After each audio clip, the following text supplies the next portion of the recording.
अरे आज तो मेरा ब्याह है, शाम को चेक किया उसने। ब्याह कब चेक किया उसने? शाम को चेक किया, सामा चकेवा।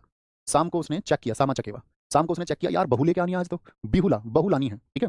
आज तो शाम को बहू लानी है, ओके। अब देखिए बहू लानी है तो इसी बात में बहुत सारे लोग बहू लाने को ही जीत समझते हैं अपनी। तो मैं देखता बहुत सारे लोग तो इसलिए भी पढ़ाई करते रहते हैं कि ब्याह हो जाएगा अपना, घर के कहते हैं लड़का भी पढ़ रहा है, कोई दिक्कत नहीं है। तो ब्याह भी अपने आप में जीत मानी जाती है भारत में, ठीक है, कि ब्याह हो जाए तो एक जिम्मेदारी से मुक्त हो जाओ। बेशक से कल को उस लड़की की केयर कर पाए या नहीं कर पाए, बेशक से कितनी भी उम्र हो, उस लड़की को चाहे समझना हो अपने खुद के अधिकारों की भी और अपनी जिम्मेदारियों की, ना लड़के को समझो, बस ब्याह हो जाना चाहिए, ठीक है, ब्याह करवा दो इनका। क्या बोलेंगे? बहू लाओ, बहू लाने में ही अपनी जीत समझते हैं। क्योंकि वो जीत क्यों समझता है? उसको लगता है कि मैं शौहर बन गया आज तो। भाई शौहर ही तो बनता है आदमी, पति बन जाता है, शौहर को याद रख लेना। शौहर कब बनता है व्यक्ति? ब्याह के बाद में। ब्याह के बाद में शौहर बन जाता है। सर हिला के पूछा उससे कि भैया तुम शौहर बन रहे हो? तो उसने सर हिला के कहा, सर हिला के कहा कि हाँ मैं शौहर बन रहा हूँ। तो उससे लोगों ने पूछा तेरे कर्म है? कर्म है तेरे शौहर बनने के? कर्म, कर्म से याद रख लेना कर्मा, कर्मा। और याद रख लेना तेरे कर्म है बहू लाने के। तू छठा बदमाश है, एकदम से छठा हुआ बदमाश, छठा हुआ बदमाश है तू इलाके का। तेरी बहू आ जाएगी क्या? तो उससे पूछ रहे हैं इस बात को। उसने बोला कि नहीं यार बहू क्यों नहीं आएगी, एकदम से मधु जैसी बहू आएगी। क्या बोलेंगे यहाँ पर? बिहार, बिहार से सामा चकेवा, शाम को चेक किया, बहू लेके आना। उसमें अपनी जीत समझ रहा है क्योंकि खुद को मान रहा है मैं शौहर बन जाऊंगा। सर हिला के बोल रहा है कि हाँ मैं शौहर बन जाऊंगा। तो लोगों ने पूछा तेरे कर्म है? कर्म, कर्म और छठ पूजा, तो छठा बदमाश है तू एकदम से। देखिए छठ पूजा को देखिए, छठ पूजा कितने दिन मनाया जाता है ये भी बहुत इंपॉर्टेंट बात है। और साथ में सरहुल कितने दिन मनाया जाता है ये भी बहुत इंपॉर्टेंट बात है। सरहुल क्या होता है? झारखंड और बिहार में जो साल के वृक्ष होते हैं तो उन पर नए फूल आते हैं, तो बसंत ऋतु आती है और नए फूल जब आते हैं तो उसको बोला जाता है आपका सरहुल। छठ पूजा की बात करें किस महीने में, इसको हम हिंदी कैलेंडर में भी आपको बताएंगे, कार्तिक माह में। शुक्ल पक्ष क्या होता है ये भी हम वहीं पर समझाएंगे कि आपको जो चंद्रमा का आकार बढ़ रहा होता है।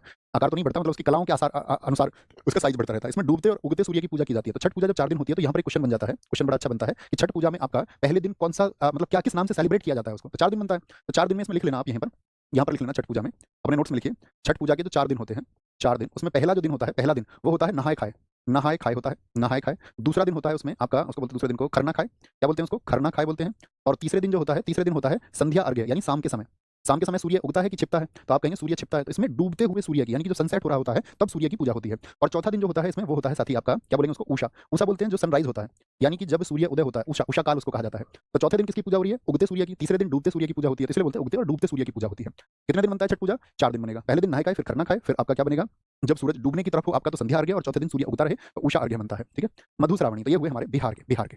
राजगीर, जैसे यहाँ पर उसने पूछा आपसे क्या क्या पूछा था उसने कि भाई तेरे कर्म है ब्याह करने के, तू छठा बदमाश है, तू कोई राजा की औलाद है, तेरे पास कोई जागीर है? राजा और जागीर है, राजा और जागीर से याद रख लेना, राजागीर, राजा और जागीर है तेरे पास, तू बिहार करने के लिए चल दिया। सोनपुर पशु उत्सव, ये भी इंपॉर्टेंट है। सोनपुर, बहू के लिए सोना भी चाहिए, बहू तो तू लाने चल दिया लेकिन उसके लिए सोना भी देना होगा, सगुन माना जाता है तेरे पास। दुनिया का सबसे बड़ा मेला है सोनपुर पशु उत्सव, और ये हरिहरनाथ मंदिर है, वहां पर एक पशु मेला लगता है पूर्णिमा की रात पर। और कार्तिक मास की क्या होती है? शुरुआत होती है, जब दिवाली होती है हमारे यहाँ पर कार्तिक मास में, ठीक है, तभी कार्तिक मास की अमावस्या को दिवाली बनती है। ये हम हिंदी कैलेंडर आपको याद कराएंगे, ओके। तो सोना भी चाहिए।